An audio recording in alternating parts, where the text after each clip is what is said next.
Coming up on this Tuesday edition of Daybreak, in a move that could have big implications for the 2018 Pyeongchang Winter Olympics, the International Olympic Committee approves an action plan that will allow future games to hold events outside the host country or city. President Park Geun-hye once again stresses reunification would bring a bonanza through the marriage of the two Koreas' strengths, but calls on North Korea to take the first step by laying down its nuclear arms. Plus, authorities in the Indian capital Delhi banned taxi booking service Uber after allegations one of its drivers raped a female passenger. Daybreak begins now.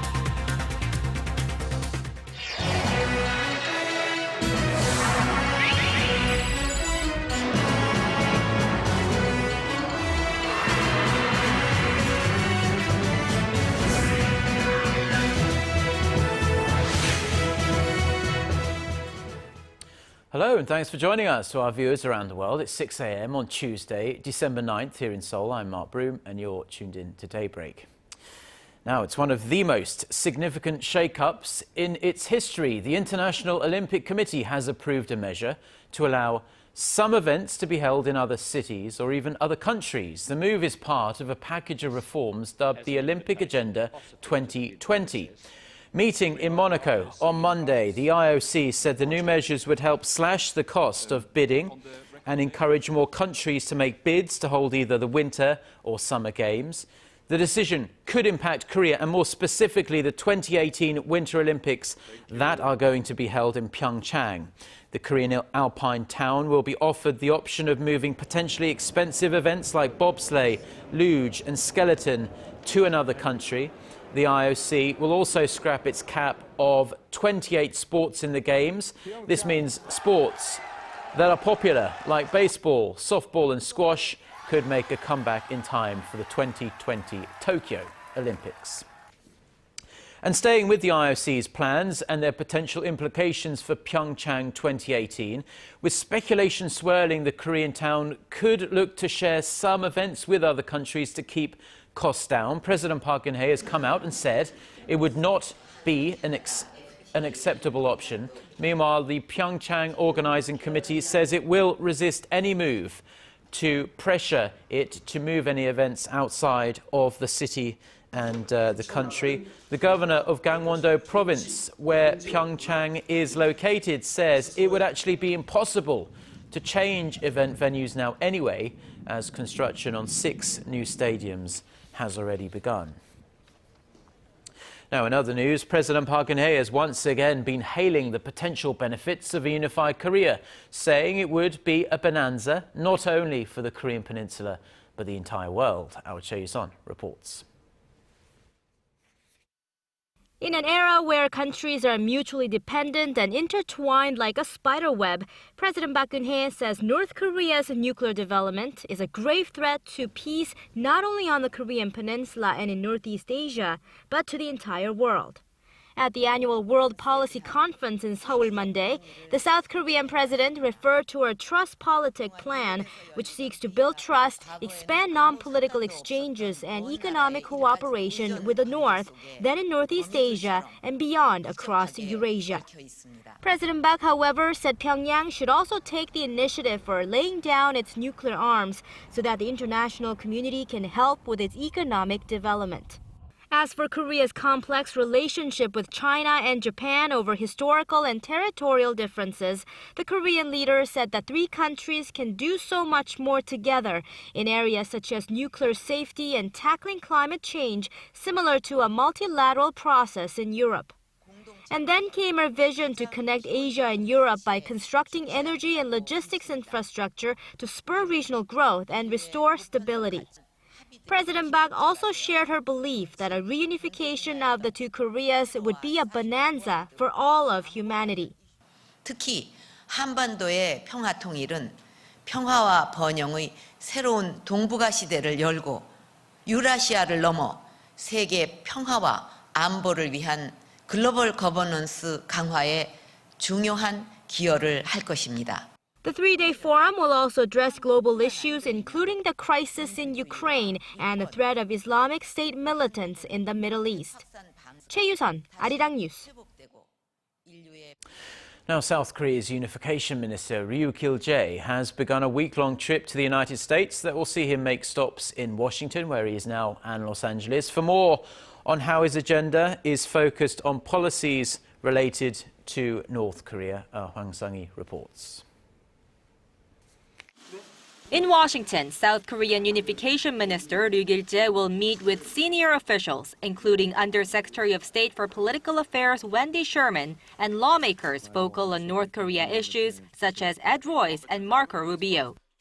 His trip marks the first visit to the U.S. by a South Korean unification minister since 2011 and comes as Seoul seeks out new momentum in inter-Korean relations.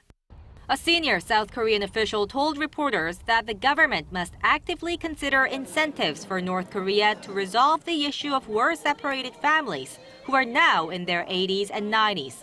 Stressing its utmost importance, the official said it would be an international shame if the government failed to resolve the matter. Although he did not elaborate on what the incentives could be, it's widely speculated South Korea is considering the lifting of economic sanctions imposed on the North in 2010. The sanctions came after North Korea torpedoed a South Korean warship, killing 46 soldiers. The official stressed Pyongyang must apologize for the attack for the sanctions to be lifted, but added all issues will be open for discussion if the two Koreas meet for talk. Pundits say the South Korean government should seek a package deal that includes an apology from the North for the 2010 attack, the lifting of sanctions, and the issue of war-separated families for a much-needed breakthrough in inter-Korean relations. Hwang Sang-hee, Arirang News. Washington's special representative for North Korea policy is calling for South Korea and Japan to make efforts to improve their strained ties. Japan's Kyoto News Agency reports Sung Kim made these remarks while he was in Tokyo on Monday. He said a constructive relationship between the two Asian countries would benefit all three countries. Kim said he was aware of the obstacles that stand in the way of better ties, such as Japan's wartime sexual enslavement of Korean women, but expressed hope Seoul and Tokyo could work through and try and resolve these issues. Regarding North Korea's nuclear and human rights issues, Kim told his Japanese counterpart, Junichi Ihara, that the US and Japan should coordinate their policies when dealing with Pyongyang. The two sides will discuss the guidelines of their bilateral defense cooperation agreement on Tuesday. Sung Kim will head to China once he wraps up his time in Japan.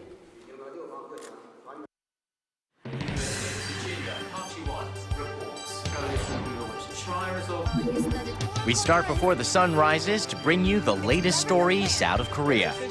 We also lead the way with important global coverage. Stay on the pulse of what is happening with Daybreak.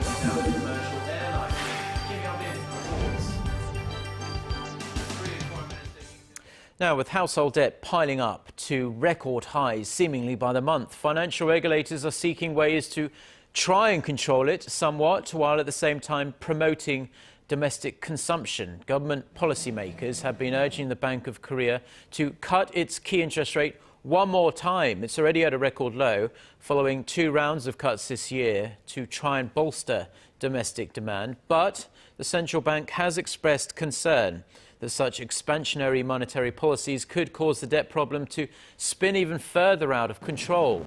The easing of regulations over mortgage loans earlier this year has been widely blamed for the recent increase in household debt, which hit a new high of $950 billion in September. And Japan's recession woes deepened even further on Monday, with revised GDP figures showing the Japanese economy actually contracted almost 2% in the third quarter. That's even weaker than the 1.6% drop reported in preliminary data late last month. Hwang Sang-hee has the details. Expectations of economic growth in Japan have been thwarted, with the government announcing worse than expected third quarter figures on Monday. Japan's economy contracted nearly 2% in the 3 months leading up to the end of September from a year earlier. That is well above an initial forecast of 1.6%. The recession largely stems from a drop in business spending that plunged 0.4% from the second quarter. Earlier forecasts pointed to a 0.2% dip. Despite the drop, the Nikkei recovered the 18,000 mark for the first time in more than 7 years. This weak data just simply suggests that Japan is not out of the woods yet. We've already seen more reaction on the monetary side. We know that the elections are coming up, and therefore that it most likely is that Mr. Abe will continue his existing have a new term in terms of setting policy in Japan. And I think the prospects of that, which seems to be quite likely, is what keeps the Japanese market drifting higher. In the second quarter, the world's third largest economy shrank more than 7% from the previous year, the biggest slump since March 2011. The contraction has set off alarm bells and prompted Prime Minister Shinzo Abe to call a snap election in hopes of postponing another tax increase to 10%, which is scheduled for next year. The revised down third quarter figures come just days before the national elections. On top of the data showing that Japan slipped into recession for 2 straight quarters, slumping oil prices are raising expectations for a cut in inflation forecasts by the Bank of Japan next month. Hwang Ji-hye, Arirang News. Now back here in Korea, and smart wearable devices are taking off here in the nation. Finally, SK Telecom's T outdoor service, which is tailored specifically for wearable devices, has seen its number of subscribers surpass 25,000 since its launch in early November. And SK officials say that figure is exceptional compared to the rate of subscribers to its cell phone plans even. Another data plan by KT called Ole Wearable is also drawing a lot of interest. Within a month of going live, the service added more than 10,000 subscribers. LGU Plus says it's planning to launch its own wearable device plan very soon. And on the back of this explosion in wearable and smartphones, the mobile advertising industry in Korea is booming right now, with marketing strategies becoming more sophisticated, both in terms of tactics and targeting. Most experts say the online ad market is evolving from just desktops and laptops to smartphones and tablet PCs. Kim Hyun-bin reports. The internet prompted advertisers to reallocate big chunks of their budgets from television to online media. Now, they have shifted their focus to the mobile phone advertising market. It's a market that has grown significantly here since the advent of the smartphone. And experts believe it's only a matter of time before the trend set by Korea will be followed by other nations. According to a new report by U.S. market research, eMarketer, the amount of money spent on mobile advertisements made up more than 38% of all online ads taken out by Korean businesses this year. That's up 18 percentage points from 2013. And well above the international mean of 26% for this year. But there's plenty of room for growth. The report predicts that mobile advertisements will surpass online advertisements by the end of next year and will make up more than 73% of the total online market by 2018, when the international average will approach 60%. Expect a similar boom in the mobile payment transaction market. In the first quarter of 2013, the market stood at little over $1 billion in Korea. Just months later, by the end of the third quarter, the number has soared more than threefold to roughly $3.5 billion. With smartphones now in the pockets of so many people, expect advertisers and businesses to continue tapping into them, with hopes of reaching as many potential customers as possible. Kim Hyun-bin, Arirang News. Well, as you can see there, technology has changed the way we live by making our lives very, very convenient. And that's most true for people who have disabilities, and they are able to use such advancements in technology to do things they would have never even thought possible just a few years ago. Our Kim Min-ji reports. Technology continues to find new ways to enrich our lives. This tablet PC can translate sign language. A 3D sensor detects the sign language and interprets it into text or sound. Hello, my name is Ryan. What's your name? When words are spoken, they are shown as text on the screen. The tablet, created by technicians with hearing impairments, expands the scope of communication between the disabled and non-disabled. This device aids people with visual impairments. A camera on the side of the glass reads text on the products. When you place your finger on the text, the speaker plays it out loud. It can also inform the wearer of the color of traffic lights and the value of cash they are holding. $50. Thank you very much. The technology enables users to ride the bus alone and read menus, making their lives more convenient than ever. Devices that help patients who are paralyzed from the waist down walk have also become more sophisticated. Made using fiber, this robot outfit allows the walking to look more natural. It can also detect obstacles that may be in the way. Wearable robot to really help with walking. It's really critical or to provide the right level of assistance at the right time for the wearer. These are technological developments that no doubt inspire hope in millions of disabled people worldwide. Kim Min-ji, Arirang News.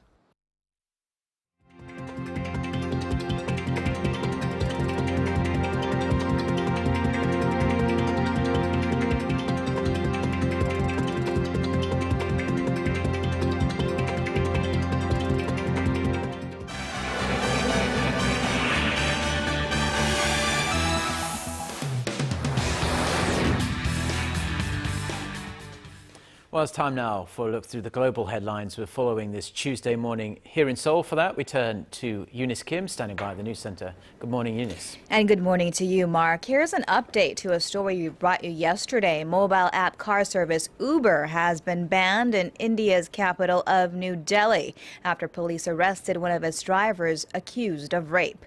A female passenger of the driver, a 26-year-old professional, had accused him of taking her to a secluded place and raping him late Friday night. The 32-year-old driver appeared in court on Monday. Police said he had an arrest record for raping a woman 3 years ago, though he had been later acquitted. New Delhi's Transport Commissioner Kuldeep Singh Gangar said he was blacklisting Uber for licensing the driver without a background check. Police had earlier said it was considering taking legal action against the private car sharing service. Uber CEO Travis Kalanick, in a statement, promised to do everything to help bring the perpetrator to justice and to support the victim in her recovery. It marks another hit for the San Francisco-based company's international ambitions. India is Uber's largest market outside of the United States. Typhoon Hagupit weakened to a tropical storm as it rolled through the Manila area late Monday.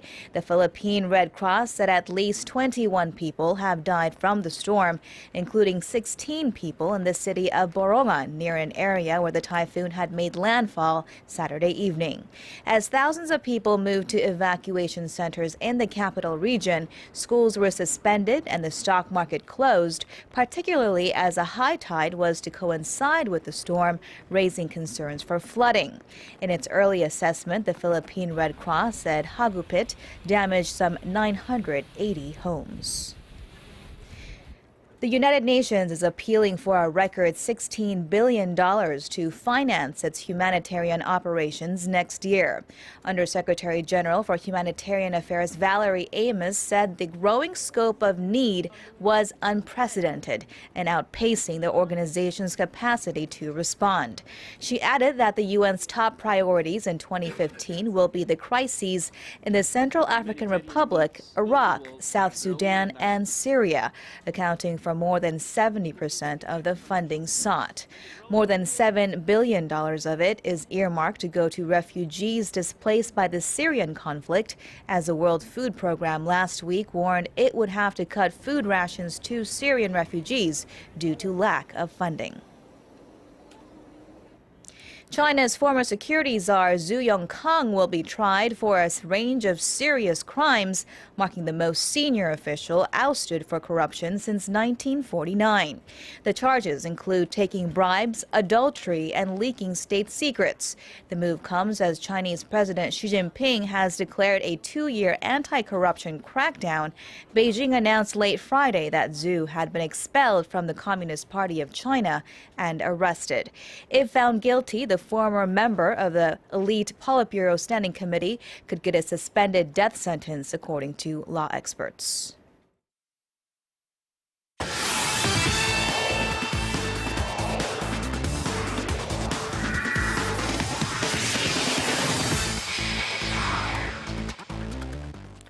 And a good Tuesday morning to you all as we kick things off with an award ceremony which took place on Monday afternoon with the Ilgu Baseball Awards. Now, with the award winners chosen by the former coaches and managers of the KBO, the top prize didn't go to a professional player nor team, but the Korean Little League World Series team. Now, with the Korean Little League World Series team winning their first title in 29 years, the team was awarded with the top prize in the annual award ceremony. The team's head coach Park Geun-hye expressed his gratitude and stated that they'll go after their second straight title next year. Meanwhile, the top hitter and pitcher awards went to Nexon Heroes sluggers Chang and Kia Tigers ace Yang Yeon-jong. And now shifting over to the 2014 World Cup Taekwondo Team Championship, which took place in Mexico. Now for Team Korea was the women's team that took the top podium spot after an impressive victory in the final. After facing off against the African powerhouse in Cote d'Ivoire, the South Korean women's team took a slim 8-7 lead after the first round before breaking it wide open in the second and third round of the competition, beating Cote d'Ivoire 47-25 for the gold medal. Meanwhile, for the men's team, they settled with a bronze medal after losing to Russia 51-38 in the semifinals of the men's competition. And now over to the KLPGA, where the 2014 KLPGA Awards ceremony took place on Monday afternoon. And that award ceremony was highlighted by Kim Hyo-ju, who took home 4 awards by the end of the day. Now, after an impressive 2014 KLPGA season, Kim Hyo-ju sweeps the award ceremony by taking the 2014 KLPGA Player of the Year honors, top money list, lowest scoring average, and the most wins. Kim Hyo-ju made headlines this year when she won 3 majors in the domestic front and an LPGA major with the 2014 Arirang Championship. And now moving over to football, where the former Korean national football team head coach Hong Myung-bo returned to the country with this charity football match media day taking place on Monday afternoon. Now, with this annual Share the Dream football match charity event set to take place on December 13th, the former national team head coach, along with other former national team players, held a media day to talk about the upcoming charity match and answer questions from the media. There, the 45-year-old stated that because of his failure at the 2014 Brazil World Cup, it was a tough decision to host a charity match this year, but added that such event is important. And when it came down to questions about his future, he stated nothing is set for sure and wanted to focus on the upcoming charity event for now. And now finishing things off and staying in football, it's no secret that Korean international Son Heung-min is the biggest name in Korean football at the moment, and that he's having a great season so far with Bayer Leverkusen. And with the January transfer window coming up, talks of transfers are going around everywhere. And one of the teams that's rumored to be highly interested in signing Son Heung-min are the Tottenham Hotspurs of the English Premier League, as they're rumored to have £20 million or over $31 million ready in case his club is interested in selling him. But according to the Daily Star, there are other EPL teams interested in Son Heung-min, including Manchester United, Liverpool, and Arsenal. And that's going to wrap it up for me. This has been SJ. Have a great rest of the day, and see you guys again for your sports needs.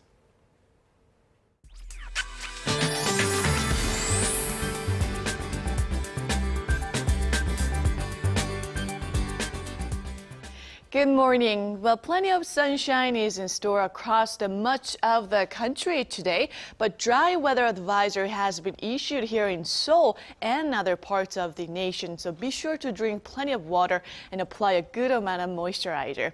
Well, it's a freezing morning we are waking up to. The low in Seoul has dropped to -6 this morning, but the high will rise to above freezing mark, so the whole nation can expect to have similar afternoon readings as as yesterday, as cities in Seoul will hike up to 4 this afternoon, while Daegu and Gwangju peak at 8 and 7, and Busan will top out at 10 this afternoon. And as for the other regions, Jeju Island will be getting up to 10, while Daejeon and Dokdo sees highs of 5 later in the day. Again, it's an icy, cold morning, so be sure to dress warmly before heading out. That's all for now. Back to you, Mark, in the studio. Well, thank you very much, Jiyeon, for the weather. And that's going to do it for now. Korea Today is coming up at the top of the hour, so do stay tuned to Arirang TV. Goodbye.